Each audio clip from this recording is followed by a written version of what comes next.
Welcome to The Modern Engineer, hosted by Syed Ishad. This show goes beyond surface-level career advice, exploring how senior engineers and technical leaders build leverage, navigate complexity, and position themselves for long-term success.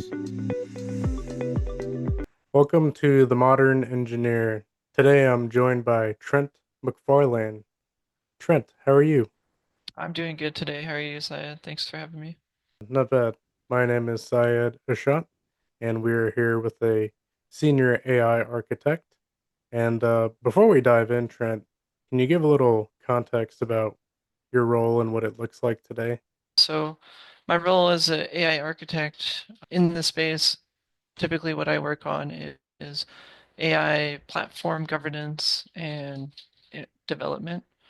So, setting up pathways for engineers to start developing with AI, putting basically the best control that we can in place so that the developers can't make any unnecessary mistakes. And then also just making sure whatever platform the developer is working with, wherever they're developing agents, is supported by the organizations we're working with. Very cool. So, how did you start out in your career, and what challenges did you face along the way? So, well, I started my career very early. I started developing when I was 11 years old. And story goes is I have nine sisters, and there was only one room of the house that they weren't allowed to go in, which was the office. But I was allowed to go in the office. So I spent a lot of time in there and learned a lot about just computers and development and Photoshop. And from that, I sold my first website going out of high school into college and was hoping that would pay for tuition, but I only sold it for 3,000, so that didn't pay for nearly as much tuition as I thought. But yeah, then from college, ended up doing an internship with Hitachi Data Systems, and then shortly after graduating, just going back out there to start my career. It was a very exciting time. Got to work with private cloud enterprise. So we're working with a data center inside of our office. I'm working with Brocade Cisco switches day to day, working with firmware and just bare metal deployments. So running 2 to 3 hour deployments and then having it fail 2 hours in, and then you're like, oh dang, gotta restart this and change some parameters. So that's what my early career was like. That is super fascinating. You started really young. And, yeah, about the deployments, the rollback, the retry, gotta try again. Yeah. Yep, it was a great foray into the engineering culture ultimately, because I mean, how can you get a better experience coming straight out of college and being able to work in a nice office, but also have like a data center inside of that office that you get to operate on? I think it was the best experience I could have asked for. That's awesome. What would you say was the pivotal moment in your career that really made your career trajectory catapult? What was the moment in your career that really made your career skyrocket? Was it like a project? Was it a customer presentation? Was it a meeting? What really made your career pop? I mean, I'd say there's many inflection points throughout the growth in my career, but I'd say like the start of it was moving from Hitachi Data Systems. Once I had spent my time there and did a lot of interesting things, I started off in automation and then moved into development after that. But from there, I moved over to GE Healthcare, and I had a great opportunity there with a lot of basically a new team starting up, working on a data lake project, working on developer portal, and essentially working on Edison Health Cloud. So what ultimately lives today is Edison Health Cloud. We're spinning up those early environments, and it was a great experience for me because I got to work as kind of a founding engineer in this space ultimately, and got to work with Apogee as GE Healthcare was looking at adopting Apogee as well as Kong. And so we had a lot of interesting things going on, like working with hospital data centers, right? So we had a lot of red tape and a lot of governance around these hospital data centers, but essentially we needed to run micro gateways inside of these data centers so we can connect them to the Edison Health Cloud. And working through those was amazing. I learned so much, and it really propelled my career early on into like moving from just automation to actual engineering, and then some DevOps work as well. And then I'd say like the second inflection point for me would be my time at Microsoft. Really enjoyed my time there and working inside of an incubation team under the Microsoft Learn organization. And it was a great experience working with these guys. And we were there at a wonderful time when we were on this incubation team where basically spinning up new ideas for the learn and certification space. And as we were doing this, we were starting to get into the VR space. We were looking into some of that. But then AI started to happen, ChatGPT effect started to happen. And I went and gave a talk to our organization about this because I was researching AI as GPTs were being developed, had some early interest in it. And yes, so I brought all of that information to the org. I brought basically where Microsoft has made investments in AI over the past 10 years and where that is starting to kind of come into a space that we can actually use it and putting our organization on a path to align with the greater Microsoft, which is to align with this AI vision. So I'd say those are the biggest inflection points for me. Very cool. A lot of transitions. What I was gonna ask next is, what was the biggest change you weren't expecting in a good way? So after this career pivot and trajectory, did compensation increase? Are you leading a team now? Do you get more recognition? What was the biggest change that you weren't expecting from this catapult in your career? Yeah, that's a great question. And I would say this for anyone who is starting a career at Microsoft. Um, you know, early at Microsoft, I guess, like there's a culture to Microsoft, and there's a little bit about learning how to work there that teaches you how to be a good engineer. I think a lot of people would agree with that.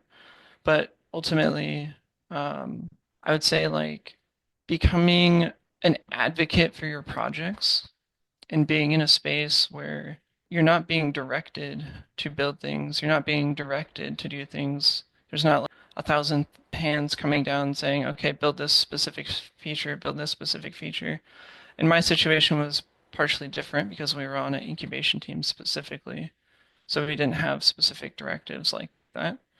But in general, you drive your own success at Microsoft. And I think a lot of engineers would agree with that.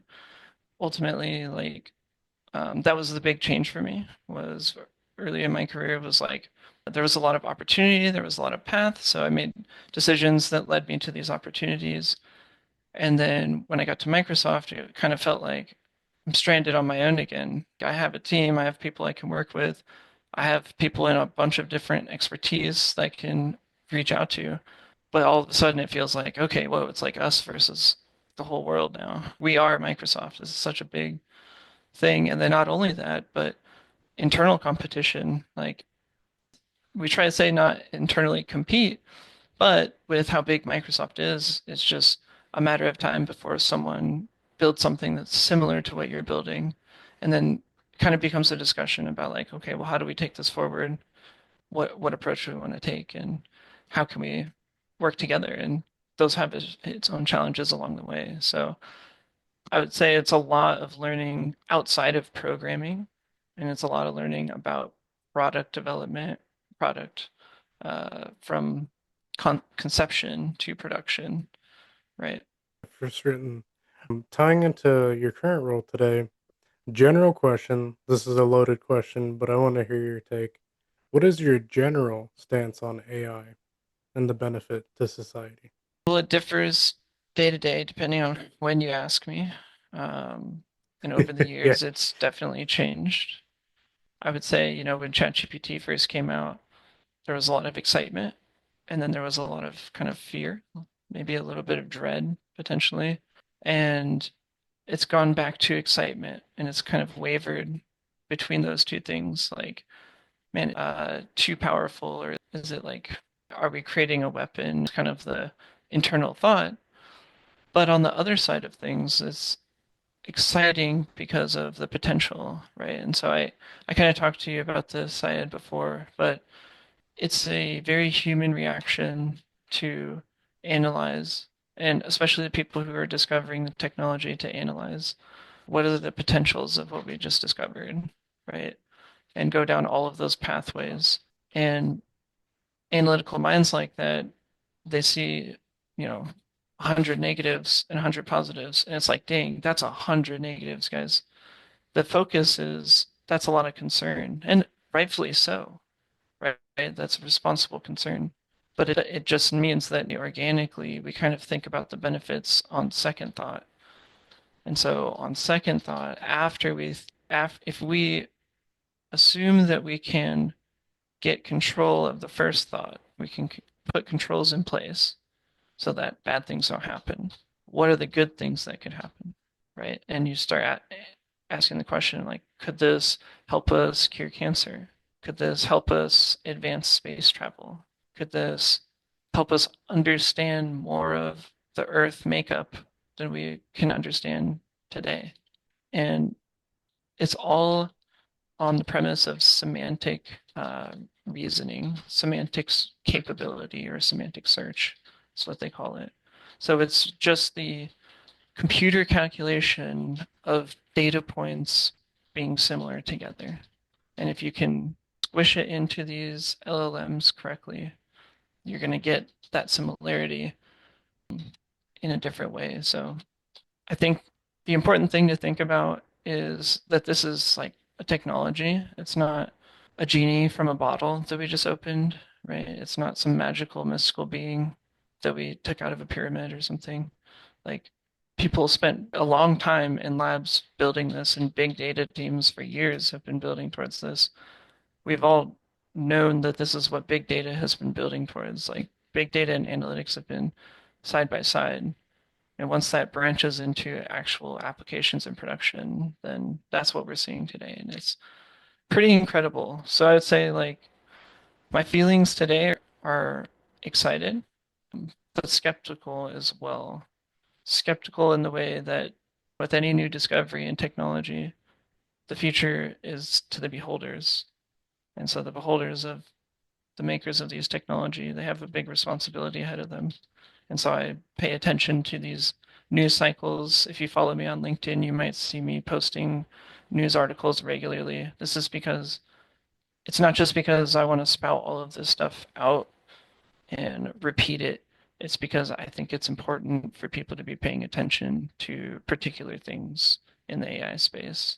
Absolutely. As the saying goes, the benefits are on the other side of fear, I believe, is how that saying goes. I liked your, I think you posted about Anthropic earlier this morning. I briefly saw that. That definitely piqued my interest. Well, yeah, and I mean, so many interesting things are happening like, day to day that we could talk on end about. And that's kind of the AI world now is not only that, but just we're so connected with our real world that it's now information noise, just trying to understand what's going on in the world, right? Like I could post 10 articles a day with new topics you haven't heard of. But how connected can you stay to all those topics? Which ones are relevant? That's where it comes down to the beholder, right? It comes down to what I'm posting and sharing. And I think things like the fact that our government has made deals with 8 AI tech leaders after Anthropic denied them is pretty important. That seems like a very relevant thing to be understanding if you're in the AI space and you're working with any of these 8 companies, then you kind of understand like where they're aligned in business, not just morally, right? We're not thinking about that, but where they're aligned overall. So if there's a shift in government or something like that, is this company going to shift? Yes, they could possibly. They've shown that evidence now. Or maybe 4 of them are the people who really decided that they should do this, but then the other 4 were like, oh, we need to tag along. That would be good for us. So that's where you need to get into the details and kind of understand what's going on here and just be aware of where the developments of these AI companies are coming from. We know data centers are getting built left and right, and I hear a new story every day from people in real life coming up to me saying like, yeah, I just heard about this town that data center. They pulled up and made a data center next to them, and now everyone's electric bill is like 4 or 5 times higher, and they can't do anything about it. This is the same thing as when we had farms, and farms were getting taken over by corporations, farmlands. So these are things we need to Yeah. pay attention to protect our humanity as well. In Lafayette, Louisiana, they're opening a massive data center, and people are starting to feel the impact on property tax hikes due to that demand and Wow, yeah, workforce and all the above, electricity bills, all that good stuff. right. It's like light speed gentrification almost. Exactly. And it's happening everywhere, honestly. Like even in some of the areas I live around here, an Amazon warehouse would go up and it'd be there for a while, but now there's like two or three more. They just decided they have enough bandwidth and they're just going to build more of them. Um, but they're all very close to each other. And so that kind of begs the question of like, is the infrastructure of this area set up for that, or was it just convenient, right? Yeah, Um, those are the things that like, we got to watch out for. And it's no, obviously people are going to fight over the data center space because we see a need for compute coming. So we know the people with money are going to go for that. And if you talk to construction workers, you'll find out very quickly where they're building it because construction workers build the things. So you just ask people hey, is anyone building a battery center anywhere or any? It's pretty easy to find out where the next data centers are coming. Um, but yeah, like it's not necessarily like a concern, I would say, but I would put it to our legislators understand that space and create governance around that in particular, right? Like there shouldn't be three data centers over 20-acre land uh, in the same sectors, drawing from the same power grids. Like, there should be rules. Like a data center should be maybe 10% of the power grid pull in a particular zone. right. So these are the things that we need to put in place. Man, well, that was really good. Tying back to your career, how does someone listening achieve your level of success? Someone who's on a similar career path or thinking about going towards that career path, how does someone get to where you are today? Yes, that's a great question. I would say, unfortunately, my answer 2 years ago or 3 years ago would have been different before AI. I think times have changed. And so going the route that I took, which is traditional, going to college, studying computer science for 4 years, graduating or doing an internship and then graduating, and then going immediately into the industry and then just working your way up through enterprise. Like that's a traditional route, I would say. Um, but I don't think that's going to be a typical route. And I have friends that are in the computer science program today, and it's a difficult space to be in. It's a balance between like, is your education institute friendly with AI, not friendly with AI? And then if it isn't friendly with AI, like what does that look like? Because sometimes you have a professor who says no AI allowed whatsoever, but they give you an incredibly difficult C project to do, like in flat C, and you're going to do maybe a whole terminal with a bunch of commands or something like that. Like it's a big project. It's going to take you some research. You can go get a book. You can go start Googling. You can hit the Stack Overflows. But a lot of that stuff is like getting wiped away, and a lot of it is just old, like Yeah, older, right? And from what I'm hearing, there's not activity going on Stack Overflow, so we're not seeing community-driven answers being part of our solutions. Now we're seeing AI-driven answers. So if a student isn't allowed to use AI, but they're not able to get the answer from Googling or textbooks, is it the teacher's goal for them to struggle through that in a traditional way, right? Or we have another path where they pull out a chat GPT and ask, hey, I'm working on this C# project and this is an error I keep running into. I don't know how to get past it. And then it explains to them and walks them through why their answer was wrong and how they can fix it. If they actually take that knowledge and learn from it and use it, then they're going to use that for their career. They're going to push forward, and that's a faster feedback loop. That's all that is. But if they have to wait and then go talk to the professor and say, hey, I spent like 12 hours on this last night and I just kept getting the same parameter ain't accepted thing. And it was like, oh, you just have to put the type of the parameter. Yeah. Like, do they have to go through the weed out process, or can they do what's more modern to where we are now in society? Right. But that's a good point. So my recommendation to folks to to get on a trajectory of getting to a senior level role would be to learn, I'm going to call it modern engineering, right? The name of this podcast, um, which is to learn the way that people in the field work. This is very important. If you're in school right now and you know someone in the field who's working, go talk to them and ask them, what do you do every day? Like, what are you using Sublime Text still? Like, what is it that you're actually Yeah. using? And tell me like what workloads you do. Like, do you have products and features given to you?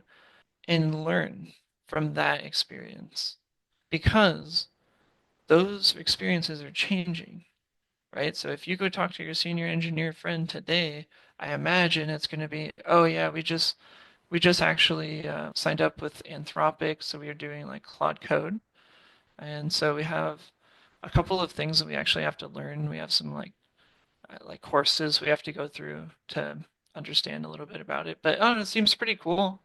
Claude Code, it seems nice. And then all of a sudden it's like, oh, Claude Code, we have not mentioned that at school ever. Don't know what that is. Might want to look that up and understand what it is and what it does. And I think that's the important thing because there is a gap between education and the real world, right?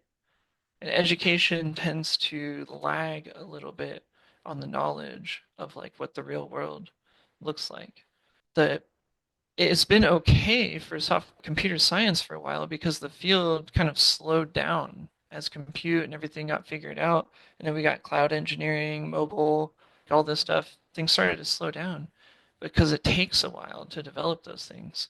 But now that AI is here, I'm sorry, you're going to have a hard time learning that in a college unless you have a very proactive professor or you're at a very astute college that uh, you know prides itself in modern education.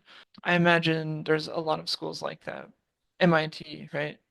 You could go to MIT. I'm sure you can learn modern techniques there. But ultimately, like just learn how people work day to day and try and mimic that experience. That's all college is really trying to teach you is like it's mimicking a real world experience.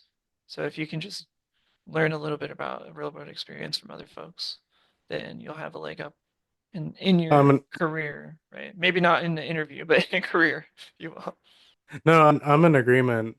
Early in my career, that advice you gave just now, even back before AI was a big thing, that would have been very helpful. Even before AI, learn someone that's actually out in the real world, as opposed to I was kind of coming out of college. I was kind of cocky and overconfident just because I was the first in my family to get a degree. So I got humbled and I learned the hard way. And Well, congrats being the first. had I leaned on people that were out in the field, I think my career could have started off much more smoother, I would say, as opposed to a bit rocky, bouncing between 3, 4 companies in 2 years. That's really good advice, Trent. Yeah, and also take it with a grain of salt too. Like this is going to be double-sided advice. Like, reach out to a friend, say, "Hey, what do you do day to day?" And then after that conversation, go think to yourself, that's one person's experience. There's a lot of different experiences. Maybe I didn't like what they had to say. Maybe I'll talk to someone else and learn a bit. Maybe they have a different experience, right?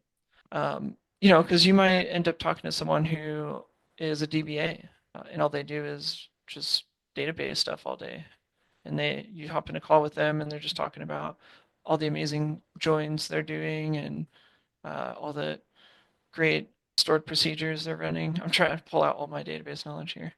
Um, and then you're just like, oh, I don't know if I don't know if this is what I thought engineering was, right? Because you Yeah, don't know what all engineering is at that point. So just make sure you get a breadth of experience. You don't just go to one person.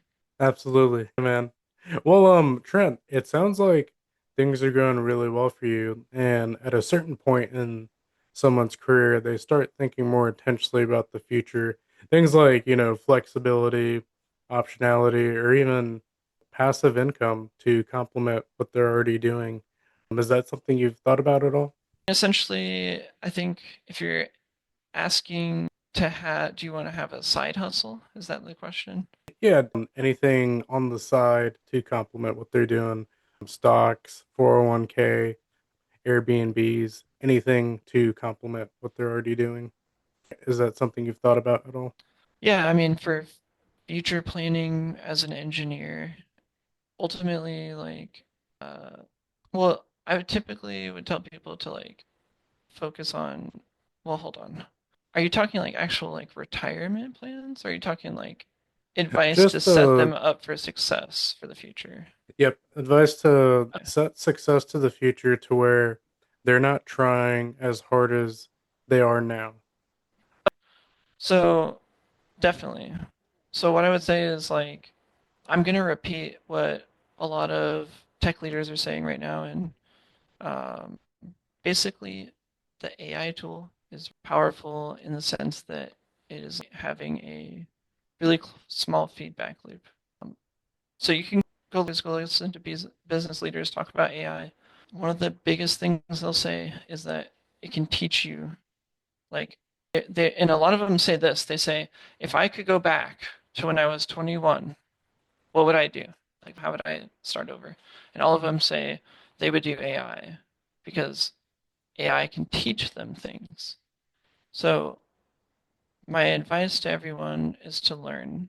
Every business leader and every tech leader in the world has already said that. Is like they all just want to learn. So my advice to everyone is to learn and not focus on the what it is you're building, but what it is you're learning. It can be really, really hard to be in a place, like I said, where you're working on a C project or I don't know, C sharp for some people. Maybe that's really hard, but you're working on C sharp, you've never done it before, and you just hate it. You're just like, everything is harder. You have one file that rules them all, and you can't Yeah, get any test to pass, and you're just like, oh, I hate this, you know?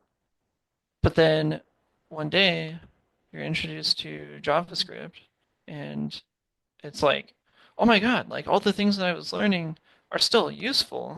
Like the things that I learned from C sharp are still useful. They're still under the surface. We're just ignoring a lot of them. But conceptually, it still connects. And this is why engineers can transition between languages in their career, right? Like I started my career doing C sharp and today I work in TypeScript, right? And that wasn't like I didn't go home and say like I'm going to be a TypeScript engineer and like study TypeScript the whole time.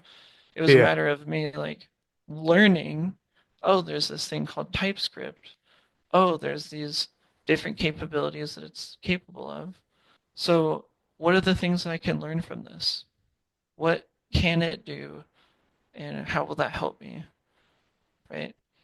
And so that's my suggestion is to learn as much as you can. And then for future planning and setting up future, I would say always have your own business. Always set up a side business.